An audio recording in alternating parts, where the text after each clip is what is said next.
subscribe and press the bell icon to never miss a video from 2IITians।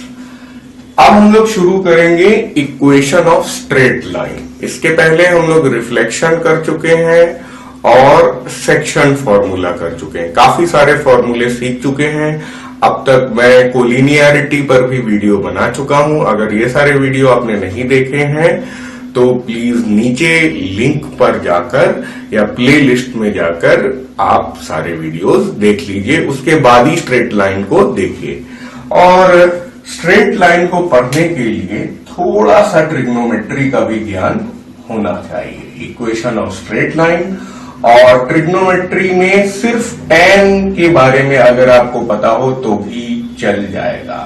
तो मैं एक table बना लेता हूं, फिर देखते हैं। टेबल किसकी है? Trigonometric ratios of standard angles. अब स्टैंडर्ड एंगल्स होते क्या है? 0 डिग्री, 30 डिग्री, 45 डिग्री, 60 डिग्री और 90 डिग्री। इनके हम लोग लेते हैं ट्रिग्नोमेट्रिक रेशियोज, जो क्या कहलाते हैं? Sine, cos, tan. इसमें एक ट्रिक है जो मैं आपके साथ शेयर करना चाहूंगा। आप सब ब्लॉक्स में अंडर रूट लगा दें। अंडर रूट के अंदर फ्रैक्शन, साइन कॉस के अंडर रूट के अंदर फ्रैक्शन के डिनोमिनेटर में सबको मिला 4 और साइन में शुरुआत करिए होल नंबर से। 0, 1, 2, 3, 4। ठीक है, जो आपने साइन में किया वही कॉस में करिए, लेकिन रिवर्स ऑर्डर में। 4, 3, 2, 1, 0। तो देखिए, जो यहां पे लिखा है वो यहां पे लिखा है, जो यहां पे लिखा है वो यहां है, ये वहीं पे रह गया। तो इस तरह से साइन और कॉस की वैल्यूज आपने लिख दी। अब tan में क्या होगा? आपको याद रखना है कि साइन इज इक्वल टू होता है tan इज इक्वल टू होता है साइन डिवाइडेड बाय कॉस। असली में आपको ये थीटा थीटा लिखा मिलेगा। थीटा यहाँ पे एंगल है। आप tan a is equal to sine a divided by cos a भी लिख सकते हैं। तो इस तरह से अगर 0 डिग्री हमें निकालना है या 30 डिग्री चलिए ले लेते हैं, तो tan 30 degree is equal to sine 30 degree divided by cos 30 degree होगा, है ना। तो साइन 30 डिग्री की वैल्यू क्या हो जाएगी? Under root 1/4। कॉस 30 डिग्री की वैल्यू क्या हो जाएगी? Under root 3/4। तो हमारा 4 और 4 डिनोमिनेटर से कैंसिल हो जाएगा। हमारे पास बचेगा under root 1 divided by under root 3। तो इस तरह से करना हमें कुछ नहीं है। इसका न्यूमरेटर लीजिए और इसका न्यूमरेटर लीजिए, दोनों को लिख दीजिए। इसका न्यूमरेटर 0, 4। अब तो आसान है। 2, 2, 3, 1 और 4 डिवाइडेड बाई 0। तो ये तो टेबल लिखने का तरीका हुआ, लेकिन हमें और आगे जाना है। इनकी जो कैलकुलेटेड वैल्यूज हैं वो हमें याद रखनी है। ठीक है, तो सबसे पहले साइन की लिखते हैं। एक बेसिक ज्ञान ये होना चाहिए आपको कि under root a by B is equal to under root a divided by under root b। तो इसलिए ये कैसे हो जाएगा? Under root 0 divided by under root 4। तो आपको ये पता ही है कि अंडर रूट 0 0 होता, अंडर रूट 1 1 होता। अंडर रूट 2 में हम कुछ खास कर नहीं सकते हैं, अंडर रूट 3 में हम कुछ खास नहीं कर सकते हैं, लेकिन अंडर रूट 4 को हम लोग 2 लिख सकते हैं। तो इस तरह से under root 0 divided by under root 4 क्या हो गया? 0 डिवाइडेड बाय 2। 0 डिवाइडेड बाय 2 क्या हो जाएगा? 0 डिवाइडेड बाय 2 हो जाएगा 0, है ना। Under root 1 divided by under root 4 यानी ये हो जाएगा 1/2, है ना, 1/2।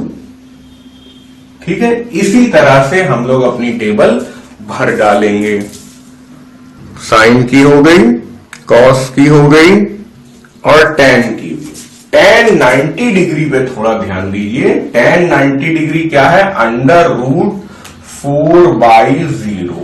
अब डिवाइडेड बाय 0 है तो लोग कहने लगते हैं कि ये इंफिनिटी होता है, लेकिन बच्चों मैं आपको कह रहा हूं आप इंफिनिटी मत याद रखिए, आप अनडिफाइंड याद रखिए। और वैसे भी इसकी कोई बहुत ज्यादा जरूरत आपको नहीं पड़ेगी। आप क्या याद रखिए? अनडिफाइंड। ठीक है, जब आप लिमिट्स पढ़ेंगे 11th क्लास में तब आपको और समझ में आएगा कि ये अनडिफाइंड क्यों हमने बोला था।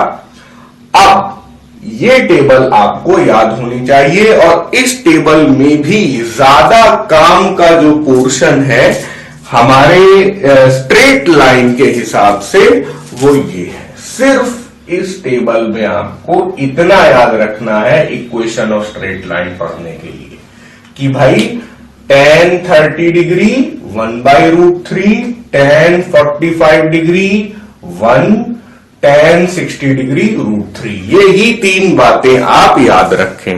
बाकी पूरी टेबल ट्रिग्नोमेट्री में सब कुछ आना चाहिए। तो वो जादुई वैल्यूज ये तीनों हैं, इन्हें रट लीजिए आप स्ट्रेट लाइन के लिए। मान लीजिए कोई ट्राइंगल है ABC, उसमें ये वाला एंगल है थीटा, तो इन सब के नाम हो जाते हैं, जैसे AB का नाम हो गया परपेंडिकुलर और BC का नाम हो गया बेस, इसका नाम हो गया हाइपोटेन्यूज। ठीक है, जब हम लोगों ने पाइथागोरस थ्योरम किया था तब भी हम लोगों ने सीखा था। तो tan थीटा कैसे डिफाइंड होता है? tan थीटा डिफाइंड होता है परपेंडिकुलर अपॉन बेस। ठीक है, अब मान लीजिए कोई हम लोग ट्राइंगल ले लेते हैं, यहां पे परपेंडिकुलर है 8, बेस है 15 और ये है 17। वैल्यूज ले ली मैंने, ये पाइथागोरस ट्रिपलेट है जो एग्जिस्ट करता है। तो हमारा यहां पे परपेंडिकुलर कितना हुआ? इधर पे 8 और बेस कितना है? 15। तो इस थीटा के लिए tan थीटा हो गया 8/15। तो ये थीटा ना 30 डिग्री होगा, ना 45 डिग्री होगा, ना 60 डिग्री होगा, ये कुछ और होगा। तो इन्हीं के आसपास होगा, बट ये वैल्यू नहीं होगी। उसी तरह ये वैल्यूज भी आई थी, तो इधर जो ये एंगल रहा होगा वो एग्जैक्टली 30 डिग्री रहा होगा। इधर जब 45 डिग्री लिया तो ये एग्जैक्टली 45 डिग्री रहा होगा, वैसे ही 60 डिग्री। तो अभी आपको केवल ये 3 वैल्यूज याद रखनी है और tan थीटा की डेफिनेशन कि वो परपेंडिकुलर डिवाइडेड बाय बेस होता है, ये आगे आपको काम आने वाला है।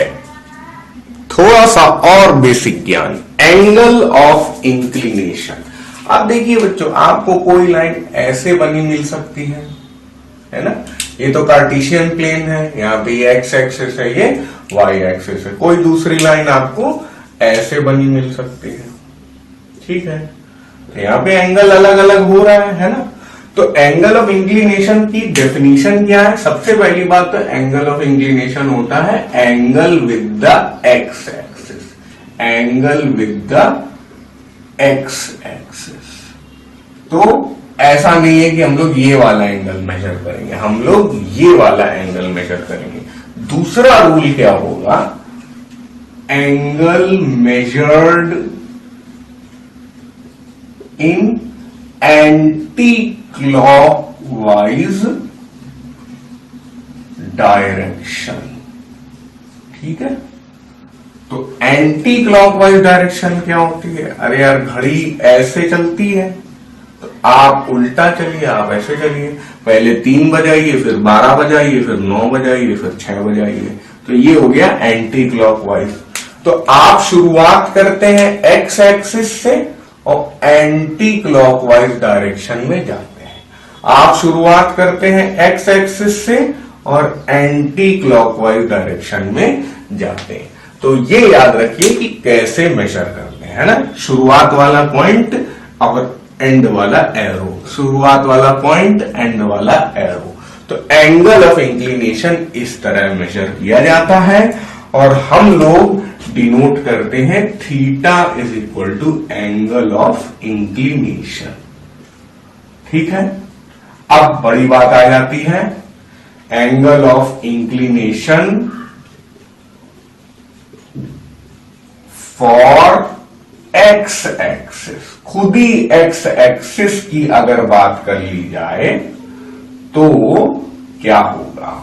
Angle of inclination for X axis, angle of inclination for Y axis, ये क्या होगा? तो देखो यार, एक्स एक्सिस से कितना एंगल बनाती होगी? 0 डिग्री। तो यही है angle of inclination for X axis 0 degree होता है, और वाई एक्सिस एक्स एक्सिस से कितना एंगल बना रही है? 90 डिग्री। तो angle of inclination for Y axis होता है 90 डिग्री। तो ये दो इंपॉर्टेंट रिजल्ट्स आ गए जब आपने एंगल ऑफ इंक्लिनेशन पढ़ना शुरू किया। अब कार्टेशियन प्लेन में 3 तरह की लाइन बनाएंगे हम लोग। एक ऐसी, ये हो गई हॉरिजॉन्टल लाइन, ये हो गई वर्टिकल लाइन, और इस तरह हो गई ऑब्लिक लाइन। ऑब्लिक लाइन में ऐसे ही बना सकता था, ठीक है। तो ये 3 कैटेगरी हैं। हॉरिजॉन्टल लाइन होती है line parallel to x axis, vertical line हो जाएगी उसी तरह line parallel to y axis, और ऑब्लिक लाइन हो जाएगी line neither parallel to x axis nor y axis. ये एक्स एक्सिस हो गई, हॉरिजॉन्टल लाइन इसके पैरेलल हो गई, ये वाई एक्सिस हो गई, वर्टिकल लाइन उसके पैरेलल हो गई, और एक्स एक्सिस वाई एक्सिस दोनों है, ये किसी के भी पैरेलल नहीं है। मैंने बताया कि इसको हम लोग ऐसे ऐसे किसी भी एंगल पे हो, बस 0 डिग्री ना हो, 90 डिग्री ना हो, तो वो ऑब्लिक लाइन कहलाएगी, ठीक है। अगर मान लीजिए कि ये 90 डिग्री की जगह हल्की सी ऐसे टेढ़ी होती, 89 डिग्री पे होती, आपको पता भी नहीं चलता, लेकिन फिर भी वो ऑब्लिक लाइन कहलाती। तो ये तीनों टाइप्स ऑफ लाइंस हम लोगों ने समझ लिए। Slope of a straight line, अब इसका जनरल मीनिंग समझते हैं। आपके सामने कार्टेशियन प्लेन में मैंने 2 लाइंस बनाई हैं, एक रेड है और एक ब्लू है। आप खुद इमेजिन करिए कि अगर एक बॉल यहां से लुढ़काई जाएगी, एक बार रेड से और एक बार ब्लू से, तो बॉल ज्यादा तेजी से कहां पर लुढ़केगी? रेड वाले में ज्यादा तेजी से गिरेगी, यहां धीरे धीरे जाएगी। तो बस यही समझ लीजिए कि जहां पर बॉल तेजी से चलेगी उसका स्लोप ज्यादा है। स्लोप को हिंदी में कहते हैं ढलान, है ना, वैसे मैथ्स की भाषा में प्रवणता कहते हैं। बट आप देखिए, जिसमें ज्यादा ढलान है उसी की ज्यादा स्लोप है। और आप अगर इसका एंगल नापे θ1 और इसका एंगल नापे θ2, तो θ2 जो है θ1 से ज्यादा है। तो इस तरह से बेसिक स्लोप की मीनिंग हम लोग ने समझ ली। अब उसके बाद हम लोग स्लोप की जो डेफिनेशन है वो लिख लेते हैं। If angle of inclination of a line is theta, तो यहां पे तो 2 मैंने बना दिए, तो θ1 θ2 हो गया। अब एक नया कार्टेशियन में नई लाइन बना लेते हैं और बोल देते हैं कि इसका एंगल ऑफ इंक्लिनेशन थीटा है। तो फिर स्लोप हमारा किससे गिवन होगा? tan थीटा से कैलकुलेट होगा। तभी मैंने आपको बोला था कि भाई tan वाला कॉन्सेप्ट जो है वो याद कर लो। तो slope is equal to tan theta होता है। आप चाहे स्लोप बोलिए चाहे ग्रेडियंट बोलिए, एक ही बात होती है। स्लोप का एक बहुत ही प्यारा सा सिंबल है m, m1 m2 इस तरह से आगे आपको देखने को मिलेगा। तो स्लोप बराबर tan थीटा या m is equal to tan theta, इस तरह से आप स्लोप का फॉर्मूला याद कर सकते हैं। यहां पे याद रखना है theta is not equal to 90 degree. बाकी सारे वैल्यूज ले सकता है लेकिन 90 डिग्री नहीं ले सकता। आप कमेंट्स में बताइए 90 डिग्री क्यों नहीं ले सकता। बाद में मैं इसका आंसर भी आपको बता दूंगा, लेकिन आप अभी कमेंट्स में लिखिए। ओके, तो स्लोप का कॉन्सेप्ट अब आपको पता चल गया। एक और फॉर्मूला आएगा आगे, क्या होगा? m is equal to y2 minus y1 divided by x2 minus x1। इसे हम लोग प्रूव भी करेंगे जब हम लोग टाइप्स ऑफ लाइंस देखेंगे, लेकिन ये भी स्लोप का बहुत इंपॉर्टेंट फॉर्मूला है। इनफैक्ट ये ज्यादा यूज होता है, ये कम यूज होता है, इस दोनों में कोई फर्क नहीं है, ये दोनों एक ही चीजें हैं। ओके, तो स्लोप डन हो गया यहां से। स्लोप अब आप सीख चुके हैं, और हम लोग ने 3 तरह की लाइन सीखी थी, एक पैरेलल टू एक्स एक्सिस, एक पैरेलल टू वाई एक्सिस। इसको बोलते थे हॉरिजॉन्टल लाइन, इसको बोलते थे वर्टिकल लाइन। उसके बाद हम लोग ने ऑब्लिक लाइन भी सीखी थी, तीसरी तरीके की, लेकिन यहां पे तो हम लोग ने 4 बनाए हैं। तो ये भी ऑब्लिक है और ये भी ऑब्लिक है, ठीक है। तो यहां पर देखिए 0 डिग्री एंगल ऑफ इंक्लिनेशन आपको दिखाई देगा। 0 डिग्री थोड़ा सा दिखाना मुश्किल है, बट फिर भी मैं कोशिश करता हूं। चलिए पहले इधर देख लीजिए, ये तो 90 डिग्री आपको समझ में आ रहा है। अब इसको क्या किया हम लोग ने, ऐसे ऐसे ऐसे ऐसे झुकाते चले गए। तो देखिए एक्स एक्सिस से 0 डिग्री एंगल बनेगा, और उस पे ना रखकर थोड़ा ऊपर रख दिया। पैरेलल लाइंस के बीच में एंगल 0 डिग्री होता, इसलिए हम लोगों ने 0 डिग्री रखा। अब यहां पर थीटा है और यहां पर भी थीटा है, लेकिन यहां पे थीटा क्या है, लेस देन 90 डिग्री है। यहां पे थीटा क्या है, ग्रेटर देन 90 डिग्री है, ठीक है। तो m is equal to tan theta होता है, तो यहां पे क्या करेंगे, m is equal to tan 0 degree. tan 0 degree कितना होता है, 0। तो m इज इक्वल टू 0 आ गया। यहां पे स्लोप क्या आ गया, 0 आ गया। याद रखिए हम लोग ने क्या कहा था, जब slope m is equal to tan theta है तो थीटा 90 डिग्री नहीं होना चाहिए, इसीलिए slope of any line parallel to y axis या फिर खुद वाई एक्सिस का स्लोप हम लोग लिख देते हैं अनडिफाइंड। ये वही अनडिफाइंड है जब हम लोग स्टैंडर्ड एंगल्स का भी tan 90 डिग्री ले रहे थे, उसमें tan 90 डिग्री की वैल्यू हमने अनडिफाइंड लिखी थी। वैसे बहुत ज्यादा काम नहीं आएगा आपको ये, लेकिन कोई सीधे पूछ ले तो 1 नंबर का क्वेश्चन अपने आप में बहुत बढ़िया बनता है। अब यहां पर m is equal to tan theta, वही वाला फॉर्मूला है पुराना। तो कोई भी जो एंगल है वो 90 डिग्री से कम होगा, तो यहां m की वैल्यू ग्रेटर देन 1 आ जाएगी। जैसे आप देख रहे थे ना, tan 0 डिग्री में तो 0 आ गई थी, लेकिन 30 डिग्री में एक पॉजिटिव वैल्यू आई थी जो कि 1 से कम थी, है ना। और ग्रेटर देन 0 होगी, सॉरी, अपनी टेबल पे आ जाते हैं। tan की जब हम लोग टेबल बना रहे थे तो 0 डिग्री, 30 डिग्री, 45 डिग्री, 60 डिग्री और 90 डिग्री, ठीक है। तो जो हमारे ऐसे एंगल जो 0 डिग्री से ज्यादा है और 90 डिग्री से कम है, उनके लिए ये केस आएगा। यहां पर ऐसे एंगल जो 90 डिग्री से ज्यादा है लेकिन 180 डिग्री से कम है, उनके लिए ये वाला केस आएगा। तो ये वाला हमारे लिए ज्यादा इंपॉर्टेंट है, इसमें ध्यान दीजिए। डायरेक्टली इस पे बेस्ड क्वेश्चंस आएंगे आपके पास, लेकिन जब आप 11th पे जाएंगे तो इस पे बेस्ड क्वेश्चन आएंगे, ठीक है। हालांकि ऐसी लाइन हम लोग डील करेंगे, बट स्लोप के बारे में साइलेंट रहेंगे, बट फिर भी लिख लेंगे, हम लोग टेबल कंप्लीट करेंगे। तो tan 0 डिग्री 0 आया था, tan 30 डिग्री आया था 1/√3, ये आया था 1, और ये था √3, और tan 90 डिग्री था अनडिफाइंड, है ना, ऐसे कुछ था। तो इस टेबल से आप समझ सकते हैं, मैंने कहा था काम के यही है। तो m ग्रेटर देन 0 यहां पर आ रहा है, और m कहां तक जा सकता है, इंफिनिटी तक जा सकता है।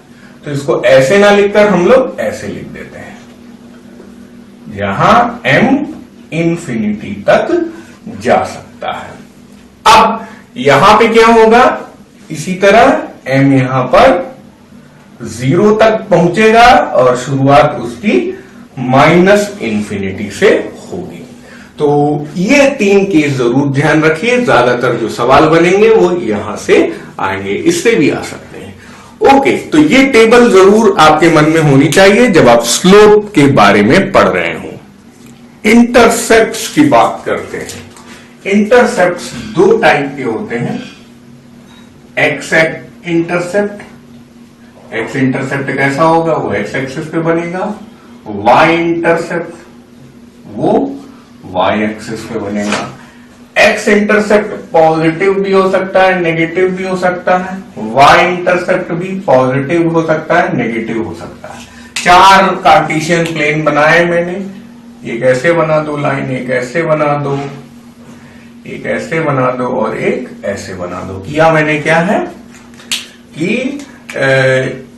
इसके आई थिंक आपको समझ में भी आ रहा होगा कि कार्टेशियन प्लेन में ऐसे भी रख लिया, ऐसे भी रख लिया, ऐसे भी रख लिया और ऐसे भी रख लिया। तो अब यहां पे आप देख सकते हैं सबसे पहले कि हमारा देखो एक्स इंटरसेप्ट कहलाएगा ये और वाई इंटरसेप्ट कहलाएगा ये। तो ये पॉजिटिव हो गया और ये भी पॉजिटिव हो गया। यहाँ पे एक्स इंटरसेप्ट नेगेटिव हो गया, वाई इंटरसेप्ट पॉजिटिव हो गया। यहाँ पे दोनों नेगेटिव हो गए। क्वाड्रेंट में जैसे हम लोग ने पढ़ा था कि प्लस प्लस माइनस प्लस, बिल्कुल वही चीज यहाँ पे चल रही है। यहाँ पे ये प्लस है और ये माइनस है। इस तरह से अगर कोई बोले कि a line makes negative intercept on y axis, तो लाइन हमारी कैसी होगी, कार्टेशियन प्लेन पर negative intercept on y axis. Y axis ये है और इसका नेगेटिव पार्ट यहां है, तो यहां कहीं पे हमारी लाइन काट रही होगी।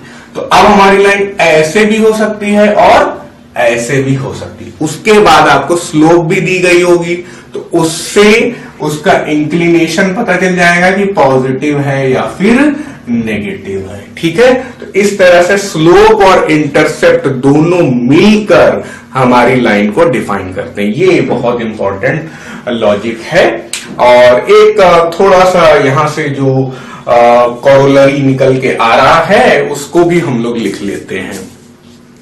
A horizontal line parallel to x axis, चलो x axis ये बनी और इसके पैरेलल ये लाइन बना दी। इस तरह की लाइन का कोई x इंटरसेप्ट नहीं होता है क्योंकि ये इनफाइनाइटली कहीं पे भी चली जाए बट इसे टच नहीं करेगी क्योंकि ये इसके पैरेलल है, तो इसका कोई x इंटरसेप्ट नहीं होगा। तब हम लोग x इंटरसेप्ट को लिख क्या देंगे, तब हम लोग x intercept is equal to 0 लिख देंगे, है ना। यहां पे हम लोग लिख देंगे it has no x intercept, therefore x intercept is equal to 0। हर एक पॉइंट यहां पर कैसे डिफाइंड होगा, 0, b, है ना, 0, b जैसा होगा। उसी तरह यहां पे उल्टा हो जाएगा। यहां पे जो लाइन है वो हमारी पैरेलल टू वाई एक्सिस होगी, तो इसलिए ये इसे कहीं कभी इंटरसेक्ट नहीं कर पाएगी, इसलिए यहां पर हम लोग बोलेंगे y intercept is equal to 0। इसका हर एक पॉइंट कैसा होगा, a,0 जैसा। ठीक है, ये है y इंटरसेप्ट जो 0 हो रहा है, ये है x इंटरसेप्ट जो 0 हो रहा है। तो ये भी हम लोग को काम आएगा, रट लीजिए, बहुत पढ़ाई हो गई। अब थोड़ा सवाल करते हैं। In the given diagram find angle of inclination. अब देखिए यार, ये एंटी क्लॉकवाइज में दिया हुआ है लेकिन फिर भी हम इसे एंगल ऑफ इंक्लिनेशन नहीं मानेंगे, 120 डिग्री नहीं मानेंगे, क्योंकि ये जो एंगल है ये शुरू लाइन से हो रहा है और एंड एक्सिस पे हो रहा है, एक्स एक्सिस में। हमने क्या पढ़ा है कि हम शुरुआत एक्स एक्सिस से करेंगे और एंड अपनी लाइन पे करेंगे और एंटी क्लॉकवाइज जाएंगे, ये बात सही है। तो हमारा जो एंगल होगा वैसा वो होगा 60 डिग्री। आप देख सकते हैं ये दोनों लीनियर पेयर है, ये 120 डिग्री था तो ये 60 डिग्री था, इसलिए हमारा एंगल ऑफ इंक्लिनेशन जो हुआ थीटा वो हुआ 180 degree minus 180 degree minus 120 degree और ये हो गया 60 डिग्री। इस तरह से एंगल ऑफ इंक्लिनेशन हम लोगों ने कैलकुलेट कर लिया। बहुत ही आसान सवाल है, एंगल ऑफ इंक्लिनेशन। उसके बाद अगला वाला और भी इंपॉर्टेंट है। अब हम लोग थोड़ा स्लोप डिस्कशन कर सकते हैं। m is equal to tan theta, m is equal to tan 60 डिग्री। अब अपनी शुरुआत वाली टेबल काम आ रही है, तो m इज इक्वल टू √3 हो जाएगा। टेन 60 डिग्री √3 होता है। m क्या हो गया हमारा? स्लोप हो गया, स्लोप ऑफ लाइन हो गया। कुछ लोग इसे ग्रेडियंट बोलना भी पसंद करते हैं, बट ज्यादा पॉपुलर स्लोप है। ओके, फिर आ जाता है y इंटरसेप्ट। अब देखिए y इंटरसेप्ट या तो ये होगा या ये होगा, है ना। हमें ये देखना है ये हमारी लाइन y एक्सिस को कहां पे काट रही है। ये y एक्सिस है तो उसको रेड वाली लाइन यहां पे काट रही है। इसकी ओरिजिन से डिस्टेंस 4 यूनिट्स है, तो इसलिए हमारा y इंटरसेप्ट यानी कि b इन्होंने नाम दे दिया, b हमारा है 4 यूनिट्स। लेकिन पॉजिटिव नेगेटिव भी देखेंगे तो -4 यूनिट्स होगा, या b इज इक्वल टू -4 केवल लिख दे तो भी चल जाएगा। तो इस तरह से ये हमारा y इंटरसेप्ट आ गया। आगे कोई हमसे पूछता तो हम बोलते x इंटरसेप्ट कितना हो गया? 4/√3 यूनिट्स। लेकिन देखिए x एक्सिस को ये पॉजिटिव में काट रहा है, तो वहां पे +4/3 लिखेंगे, 4/√3 लिखेंगे। तो मान लेते हैं कि x इंटरसेप्ट भी पूछा गया होता तो हम लोग a इज इक्वल टू +4/√3 लिख देते और इसका नाम दे देते हम लोग x इंटरसेप्ट। लेकिन ये नहीं पूछा गया था, कोई दिक्कत नहीं है। आगे इसी क्वेश्चन को हम लोग करेंगे और वहां पर ये दिया नहीं होगा, हमें इक्वेशन ऑफ लाइन भी कैलकुलेट करनी होगी, फिर उसके बाद x इंटरसेप्ट निकालना होगा। बट उसके पहले हम लोग इक्वेशन ऑफ लाइन को सीख लेंगे। चैप्टर रिफ्लेक्शन जब हम लोग ने किया था तो उसमें टाइम आप लोग देख लीजिएगा बच्चों, 48 मिनट्स 22 सेकेंड से लेके 55 मिनट्स 55 सेकेंड्स तक हम लोगों ने बहुत बढ़िया से डिस्कशन किया था कि भाई line parallel to x axis, line parallel to y axis का कैसा रूप होता है, कैसा वो दिखता है और उसकी इक्वेशन हम लोग क्या लिखते हैं। चलो थोड़ा सा फिर से बता देता हूं मैं, अगर आपको डिटेल में बहुत अच्छे से समझना है तो इधर आ जाइएगा। यहां पर मैं केवल रिजल्ट्स लिखूंगा। तो पैरेलल टू x एक्सिस दो तरीके से हो सकती है, या तो पॉजिटिव साइड में हो या नेगेटिव साइड में हो, है ना। ये भी पैरेलल टू x एक्सिस है, ये भी पैरेलल टू x एक्सिस है। यहां पर ये जो डिस्टेंस है ये हो जाएगी b, है ना। एक तरीके से y इंटरसेप्ट जो हो जाएगा वो b हो जाएगा।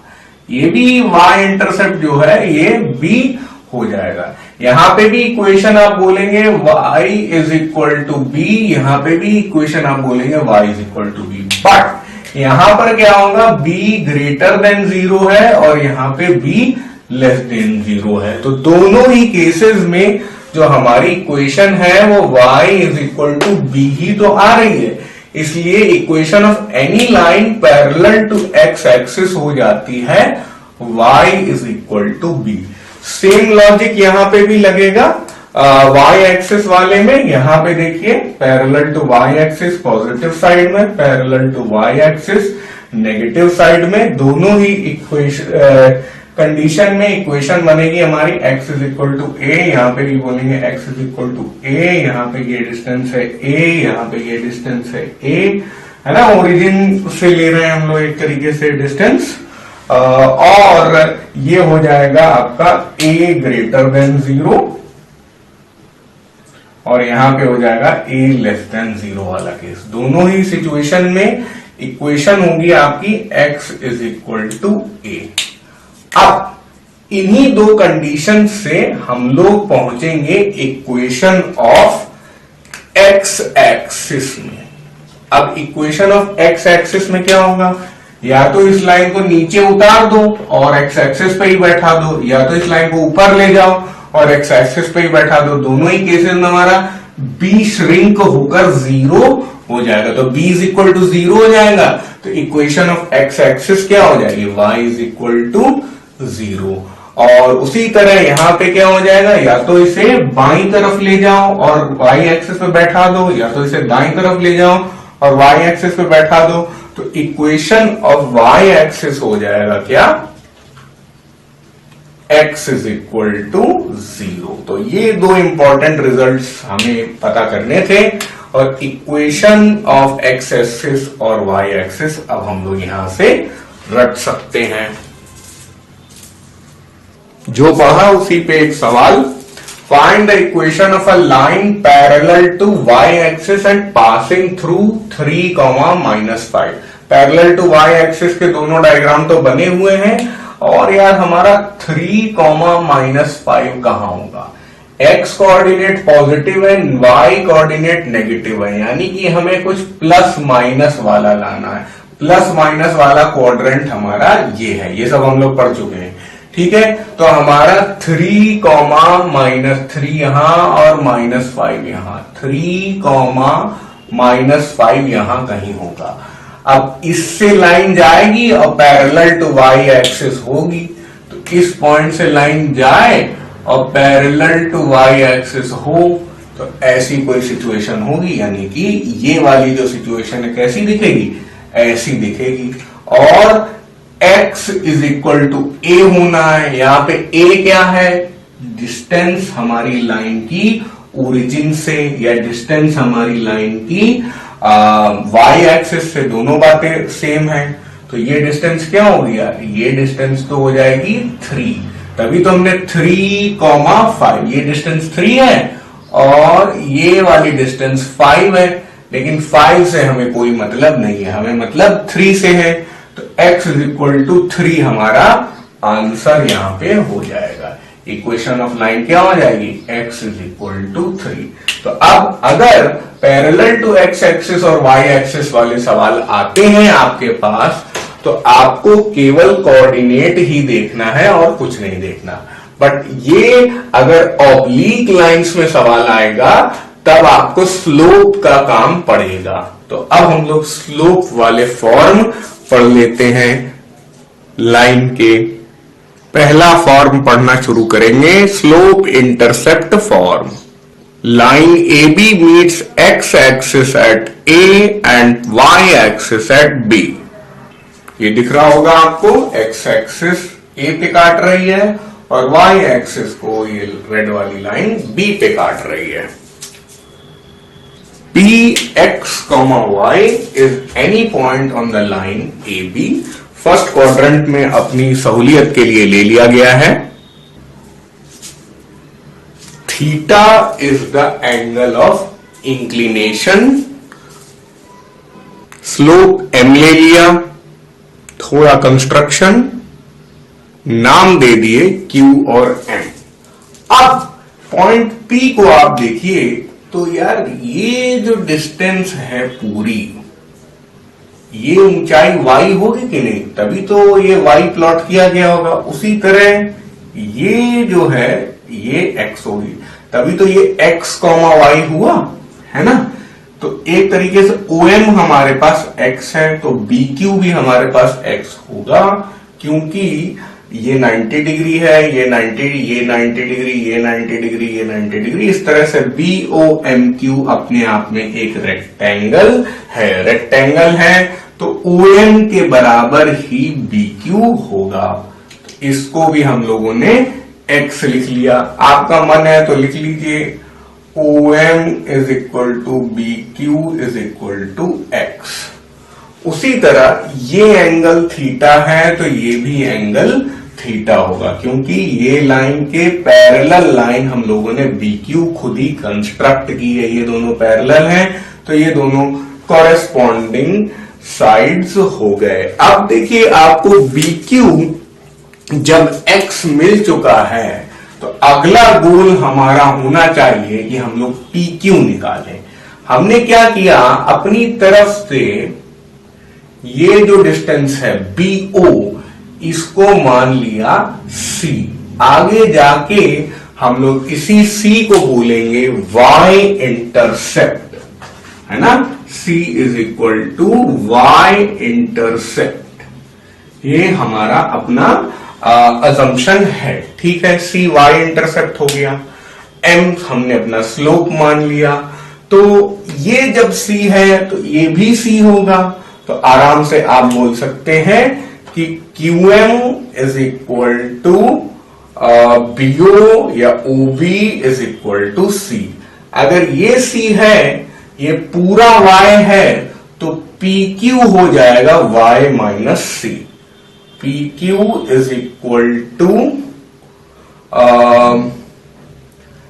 PM minus QM।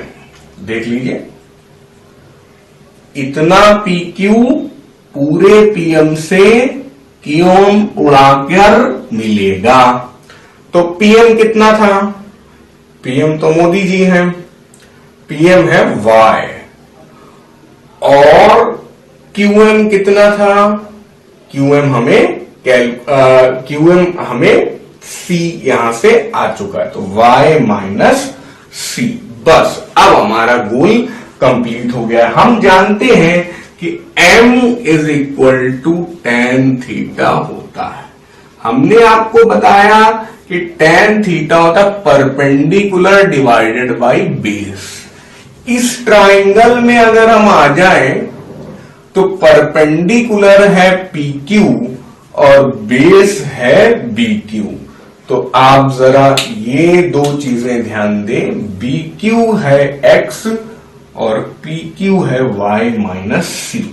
तो perpendicular divided by base, PQ divided by base BQ। PQ क्या है, PQ था Y माइनस C, BQ क्या है X।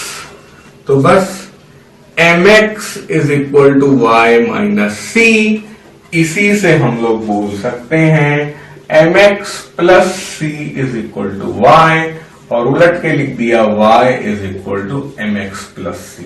ये जो रिजल्ट आ गया, यही आपका स्लोप इंटरसेप्ट फॉर्म होता है, जहां पे m आपकी हो गई स्लोप और C आपकी हो गई y इंटरसेप्ट, इसलिए इसे स्लोप इंटरसेप्ट फॉर्म बोला जाता है। लेकिन याद रखिएगा वो y इंटरसेप्ट ही होता है, x इंटरसेप्ट नहीं होता। तो पहला फॉर्म ऑफ लाइन हम लोगों ने निपटा लिया।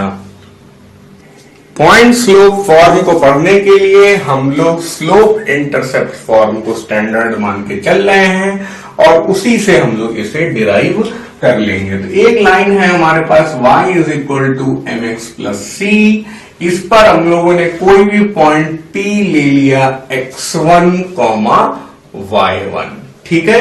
तो हम लोग बोलेंगे पुट एनी पॉइंट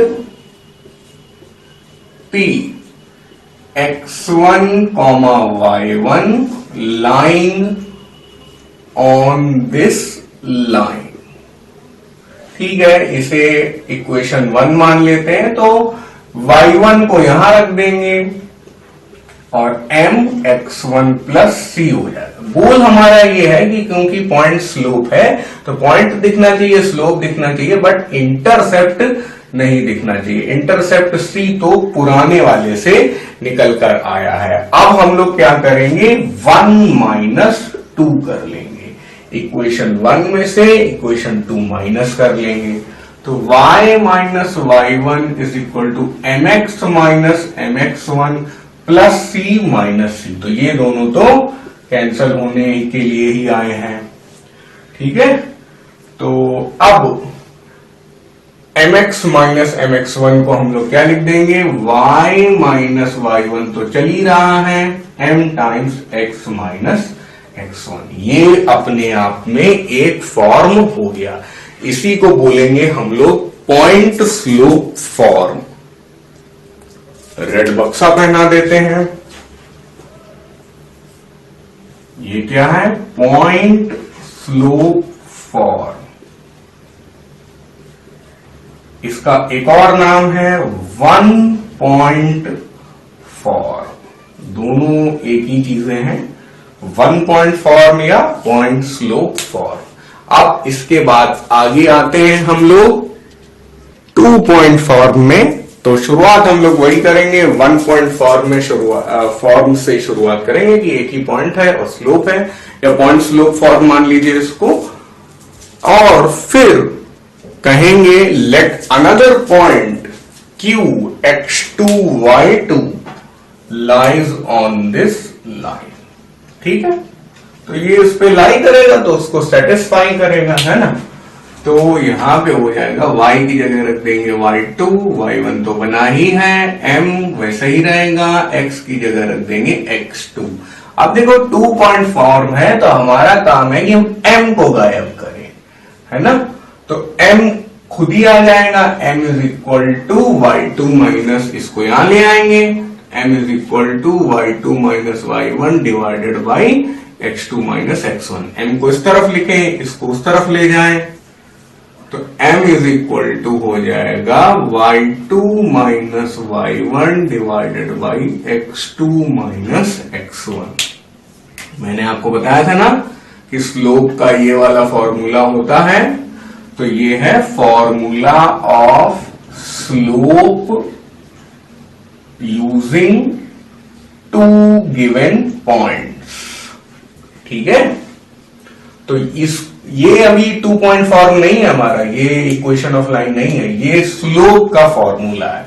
अब इसे मान लो आप इक्वेशन 1 और इसे मान लो रिजल्ट 2।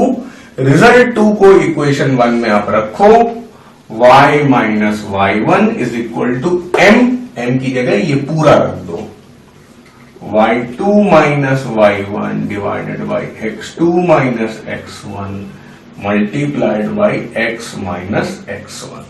ठीक है, तो ये हो गया आपका टू पॉइंट फॉर्म। समझे, जो नीचे वाला रेड बक्सा है ये हो गया आपका टू पॉइंट फॉर्म। तो ये भी अच्छा रिजल्ट है, बट इससे अच्छा वन पॉइंट फॉर्म वाला है y minus y1 is equal to m into x minus x1। अगर आपको रटा हुआ कि m का ये फॉर्मूला है तो वन पॉइंट और टू पॉइंट तो एक ही टाइप की बातें हैं।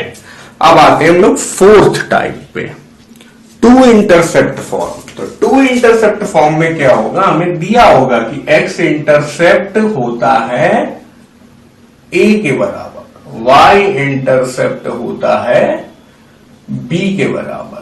तो इसका मतलब ये आपको दिया गया है b और ये दिया गया है a। यही तो x इंटरसेप्ट और y इंटरसेप्ट है। अगर ये a है तो ये पॉइंट हो जाएगा a,0। अगर ये b है तो ये पॉइंट होगा 0,b। तो एक तरीके से जो हमारी लाइन है वो दो पॉइंट से होकर जा रही है, तो या तो आप 2 पॉइंट से कर लें या 1 पॉइंट से कर लें, मैं 1 पॉइंट से कर रहा हूं। ठीक है, y माइनस y1, अब m का फॉर्मूला तो हमें पता ही है, y2 minus y1 divided by x2 minus x1। डरने का नहीं।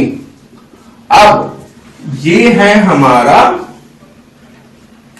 x, मान लो इसको x1 y1, या इसको मान लो, चलो b वाला को 2 मान लो, ये है x2 y2, ये है y1 और ये है x1 y1। ठीक है, इस पॉइंट को पहला पॉइंट मान लिया x1 y1, इस पॉइंट को दूसरा पॉइंट मान लिया x2 y2। अब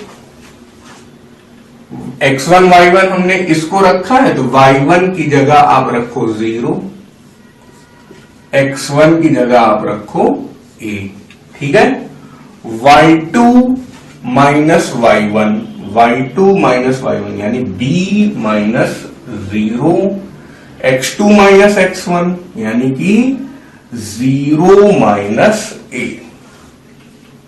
ठीक है, तो ये कुछ ऐसा हो रहा, y is equal to b minus बाहर divided by a, x minus a।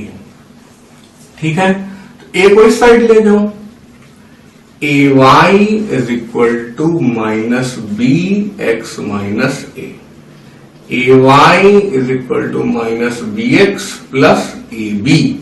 सही है। अब आप लिख सकते हो a y plus b x is equal to a b. और थोड़ा कर लेते हैं, ए बी को दोनों साइड डिवाइड कर लो, बी एक्स को मैं पहले लिख देता हूं। तो a b divided by a b, यहां पे भी डिवाइडेड बाई ए बी, यहां पे भी डिवाइडेड बाई ए बी। तो a b by a b क्या हो जाएगा? 0 हो जाएगा। ना ना ना ना 1 होगा। ठीक है। और बी बी कैंसल हो जाएगा, x divided by A cancel हो जाएगा, वाई डिवाइडेड बाई बी। है ना? कितना मस्त फॉर्म आया। ये है x upon a plus y upon b is equal to 1। इसी को बोलते हैं two intercept form. ICSE ML Agarwal में ये नहीं दिया हुआ है, बट ये अच्छा है। ये भी अगर आपको आता हो तो अच्छी बात है। 11th-12th में आपको पढ़ाया जाएगा, तो आप अगर चाहें तो इसे स्किप भी कर सकते हैं, बट बहुत बढ़िया था इसलिए मैंने करके आपको दिखाया। So this is the two intercept form. Two intercept form. सही है। General equation of a line क्या होगी? P x plus q y plus r is equal to 0। A b c भी लिख सकते थे। पी क्यू और आर कांस्टेंट है, एक्स और वाई वेरिएबल है। यहां पर हम लोग कोई प्रूफ नहीं कर रहे हैं, बट एक इंपॉर्टेंट रिजल्ट निकालेंगे तो वो हम लोग के काम का होगा। अब आप क्या कर सकते हैं, इसे कोशिश करें कि y is equal to m x plus c जैसा बनाया जाए।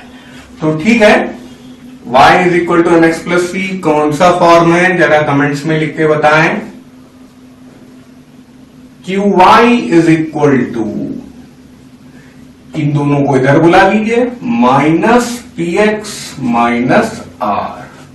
तो y इज इक्वल टू हो जाएगा minus p by q multiplied by x minus r by q. अब इसे कंपेयर करिए आप इसे क्वाड्रेटिक इक्वेशन से मत कंफ्यूज करिएगा, क्योंकि देखिए क्वाड्रेटिक इक्वेशन होती है a x square plus b x plus c is equal to 0। इसको अगर हम लोग ए बी सी में लिखते हैं तो ये है a x plus b y plus c is equal to 0। तो ये ऊपर जो है ये क्वाड्रेटिक है और नीचे जो है ये स्ट्रेट लाइन है। यहां पे देखिए स्क्वायर है, यहां नहीं है। यहां पे देखिए एक्स और वाई दो चीजें हैं, यहां पे केवल एक्स है। तो ऊपर वाला जो है ये क्या है? क्वाड्रेटिक इक्वेशन है, और नीचे वाला जो है वो क्या है? इक्वेशन ऑफ स्ट्रेट लाइन है। तो ये एक ही चीजें नहीं है, देखने में कंफ्यूजिंग हो सकता है अगर आप पहली बार पढ़ रहे हैं। तो हम लोग अभी ये पढ़ रहे हैं, इसीलिए मैंने पी क्यू आर रखा है ताकि कंफ्यूजिंग ना हो। कंपेयर किससे करें? Compare with y is equal to m x plus c. अब देखिए y तो एक ही जैसा, m की जगह हम लोग लिख सकते हैं minus p by q, c की जगह हम लोग लिख सकते हैं माइनस आर बाय क्यू, यानी कि स्लोप की जगह हम लोग लिख सकते हैं माइनस कोफिशिएंट, p क्या है? Coefficient of x,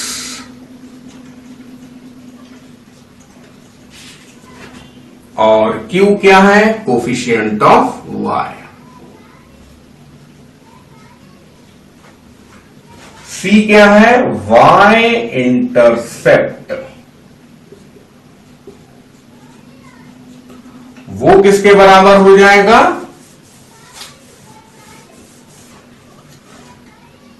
minus are क्या है? Constant divided by Q, Q फिर से है कोफिशिएंट ऑफ y। ठीक है, तो ये भी एक तरीका है चीजों को याद रखने का, और इस पर भी बेस्ड सवाल हम लोगों को मिलेंगे। अब हम लोग क्या कर सकते हैं, जो भी अपने फॉर्मूले हैं general equation of a line का जो रिजल्ट है स्लोप का और y इंटरसेप्ट का, उसे बक्सा पहना सकते हैं। अब हम लोगों ने लाइन के पांचों फॉर्म कंप्लीट कर लिए हैं। सारी लाइंस पढ़ने से पहले हम लोगों ने ये वाला क्वेश्चन किया था, और इसमें हम लोग एंगल ऑफ इंक्लिनेशन बड़ी ही चालाकी से 60 degree anti clockwise starting from x axis जान चुके थे कि वो 60 डिग्री आने वाला है, और ये हो गया अपना ओरिजिन। तो angle of inclination theta is equal to 60 degree. Slope का फॉर्मूला होता है m is equal to tan theta, इसका मतलब tan 60 डिग्री, इसका मतलब m आ गया आपका √3। ठीक है, याद है आपको tan 60 डिग्री √3 था। फिर y इंटरसेप्ट हम लोगों ने लिखा c इज इक्वल टू -4। -4 क्योंकि ये नेगेटिव डायरेक्शन में है। ठीक है, ये डिस्टेंस इतनी। अब आगे कई बार की इक्वेशन ऑफ लाइन निकाल लो, तो y is equal to mx plus c होता है। तो y m क्या आ चुका है √3, x c क्या आ चुका -4। तो ये हो गया इक्वेशन ऑफ लाइन। अब कोई भी ऐसा लाइन का फॉर्मेट बहुत ज्यादा हम लोगों ने नहीं पढ़ा है जहां पर जो सिर्फ x इंटरसेप्ट और स्लोप पे डिपेंडेंट हो, ऐसा नहीं पढ़ा है। तो अब मैं आपको सिखाऊंगा, अगर आपको लाइन मालूम है तो आप उससे y इंटरसेप्ट भी निकाल सकते हैं, x इंटरसेप्ट भी निकाल सकते हैं। तो इक्वेशन ऑफ लाइन तो हम लोगों ने यहां पे निकाल ली, क्या y is equal to √3x -4। काम बचा कि x इंटरसेप्ट कैसे निकालें। तो पहले मैं आपको y इंटरसेप्ट निकालना सिखाता हूं। y इंटरसेप्ट निकालने के लिए आप क्या करिए, जैसे मान लो आपको यही पता है तो y is equal to mx plus c से कंपेयर कर लीजिए, c इज इक्वल टू -4 आ गया है। दूसरा ये है कि आप क्या कर सकते हैं, put x is equal to 0, x को 0 रख दिया तो y is equal to -4। This implies c is equal to -4, मतलब वही c जो है वो y इंटरसेप्ट हो गया। ये क्या हो गया, ये हो गया y इंटरसेप्ट। अब यहां पे क्या करूं, put y is equal to 0, तो y को 0 रख दिया, 0 is equal to √3x -4, 4 is equal to √3x। x क्या आ गया आपका यहां से, x is equal to 4 divided by √3। तो ये क्या हो गया आपका, ये हो गया x इंटरसेप्ट। तो अगर आपको x इंटरसेप्ट निकालना है तो y को 0 रखो, अगर आपको y इंटरसेप्ट निकालना है तो x को 0 रखो। तो x इंटरसेप्ट का आंसर क्या हो गया, 4 डिवाइडेड बाई √3। याद होगा आपको कि x इंटरसेप्ट को हम लोग a से रिप्रेजेंट करते हैं। जब हम लोग ने क्या पढ़ा था, x upon a plus y upon b is equal to 1। तो a हो गया x इंटरसेप्ट, b हो गया y intercept. y is equal to mx plus c में c को y इंटरसेप्ट बोल देते हैं, दोनों एक ही बातें हैं। y इंटरसेप्ट को आप c भी बोल सकते हैं, b भी बोल सकते हैं। तो इस तरह से ये क्वेश्चन के पांचों पार्ट हम लोगों ने निकाल लिए हैं। एंगल निकाल लिया, स्लोप निकाल लिया, y इंटरसेप्ट निकाल लिया, x इंटरसेप्ट निकाल लिया और इक्वेशन ऑफ लाइन भी निकाल लिया। आपको x और y इंटरसेप्ट दिया हो तो आप इक्वेशन ऑफ लाइन निकाल सकते हैं, आपको इक्वेशन ऑफ लाइन दिया हो तो आप वापस y इंटरसेप्ट और x इंटरसेप्ट निकाल सकते हैं। ये एक पुराना रिविजिटेड क्वेश्चन था। एक और क्वेश्चन, ये आईसीएससी 2016 में आ चुका है, एक बार चेक कर लेता हूं। 2016 में आ चुका है, ठीक है। और बहुत ही इजी सवाल है। देखिए, अगर आप अब तक सब कुछ फॉलो कर चुके हैं तो पॉइंट P है 6, और पॉइंट Q है 1 - 3K, 3, थोड़ा अजीब तरीके से के टर्म्स में आपको दिया गया है। तो आप P और Q को मान लीजिए x1 y1 और x2 y2, ठीक है, ये कोऑर्डिनेट है।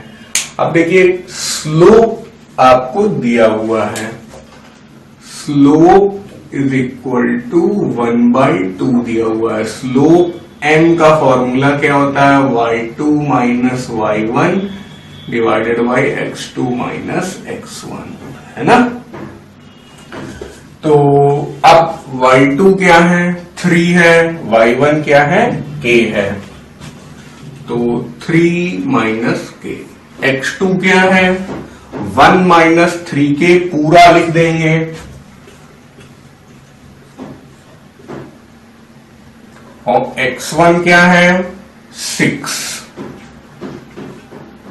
तो बस क्रॉस मल्टीप्लाई करो, 2 3 ज़ा 6 minus 2k, 1 minus 3k minus 6, ये तो पूरा उधर ही चला गया। 6 6 कैंसल मत कर दीजिएगा, ठीक है।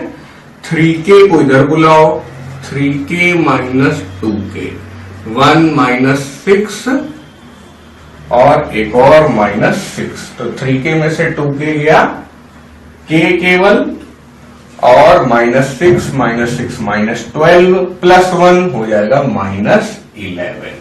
तो ये आपका पहला पार्ट हो गया कि आपने k कैलकुलेट कर लिया।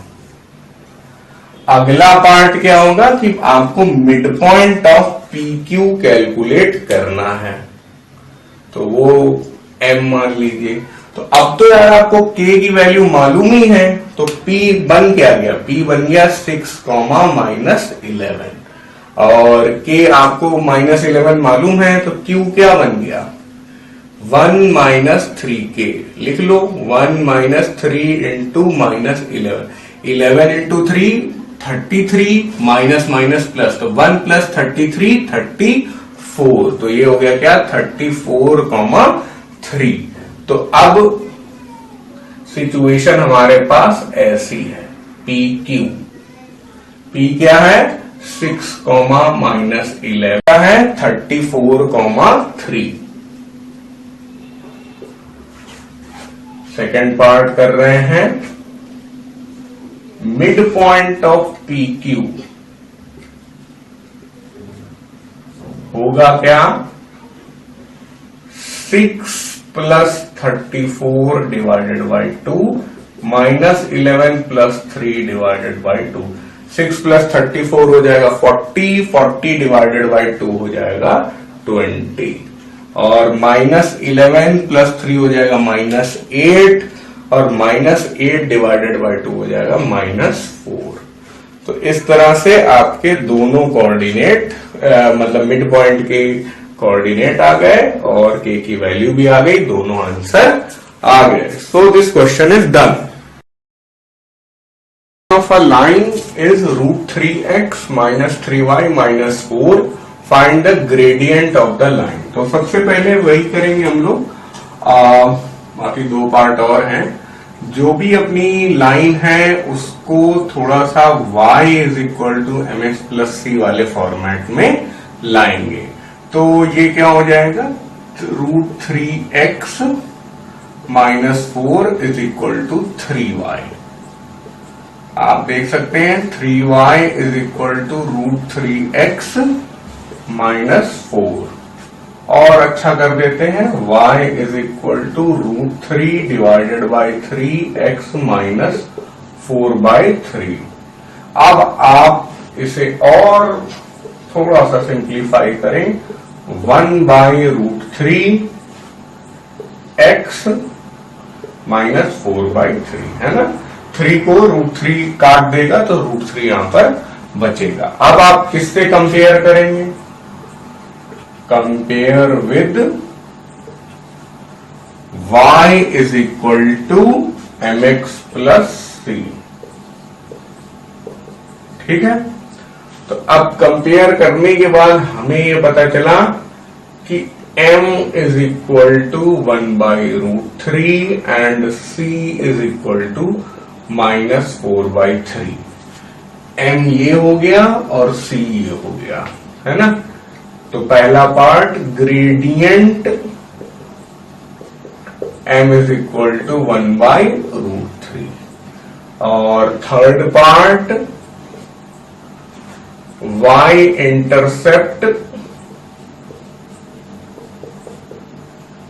c is equal to -4/3 units.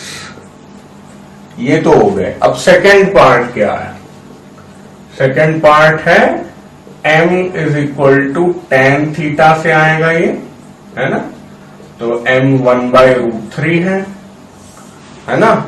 तो tan थीटा तो नहीं पता है, tan थीटा, थीटा कोई हम लोगों ने एंगल ऑफ इंक्लिनेशन या इंक्लिनेशन बनाया है और tan 30 डिग्री होता है 1/√3। तो यहां से हम लोग कह सकते हैं theta is equal to 30 degree. तो इस तरह से हमारे तीनों आंसर कैलकुलेट होकर आ गए हैं। रेड बक्सा पहनाने वाला काम बाकी है। ये हो गया और ये हो गया, सही है। तो इनके नाम तो लिख दिए, ग्रेडियंट और वाई इंटरसेप्ट। यहां पे थीटा का नाम क्या हो गया? इंक्लिनेशन। तो इस तरह से हम लोगों ने अपने इक्वेशन ऑफ लाइंस पे एक और क्वेश्चन कर लिया है, सही है। एक और इक्वेशंस पे क्वेश्चन। हमें इक्वेशन कैलकुलेट करनी है एक ऐसी लाइन की जो 4/4, 3 से जाती है और x इंटरसेप्ट उसका 5 है।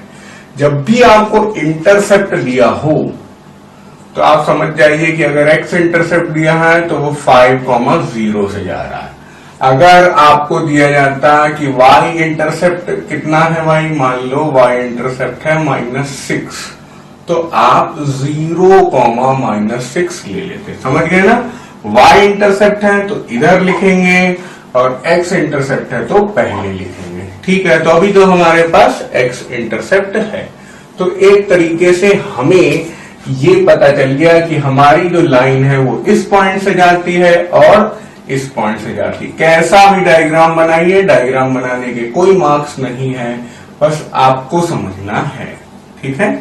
तो आप आराम से लिख दीजिएगा कि the line passes through 5,0 because it's x intercept is 5। तो वो सब नहीं कर रहा हूं मैं।